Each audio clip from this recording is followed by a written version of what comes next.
মঙ্গলবার দুপুরে অনন্তনাগ জেলার পেহেলগাঁওয়ে জঙ্গিরা প্রাণ নিয়েছে অন্তত 28 জনের, যার মধ্যে একজন পাটুলির বাসিন্দা আর একজনের বাড়ি বেহালার শখের বাজারে। তৃতীয় জন কর্মসূত্রে হায়দ্রাবাদে থাকলেও তার বাড়ি পুরুলিয়ার ঝালদায়। তিনজনই পরিবার নিয়ে বেড়াতে গিয়েছিলেন কাশ্মীরে।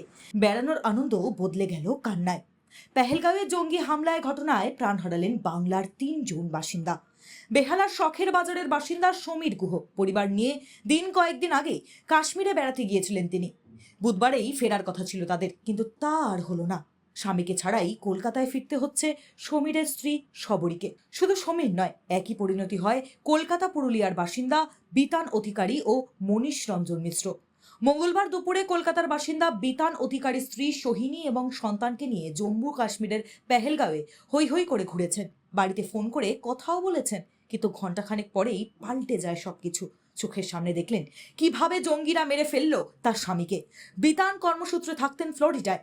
বহুজাতিক সংস্থায় কর্মরত যুবকের স্ত্রীও থাকেন সেখানে।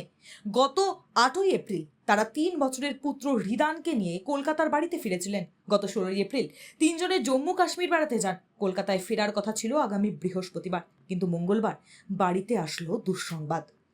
এদিকে জঙ্গি হামলায় নিহত পুরুলিয়ার মনীষ রঞ্জন মিশ্র। পেশায় তিনি একজন কেন্দ্রীয় গোয়েন্দা সংস্থার কর্মী।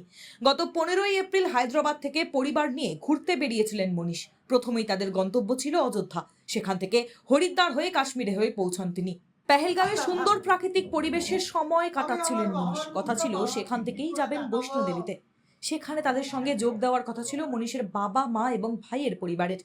সকলে মিলে একসঙ্গে বৈষ্ণোদেবী ঘুরে বাড়ি ফেরার কথা ছিল মনীষের, কিন্তু তা আর হলো না। এখন তাকে ফিরতে হবে কফিন বন্দী হয়ে। পেহেলগাঁওয়ের জঙ্গির গুলিতে ঝাঁঝরা হয়ে যায় মনীষের শরীর। Bureau report, sky news Bangla.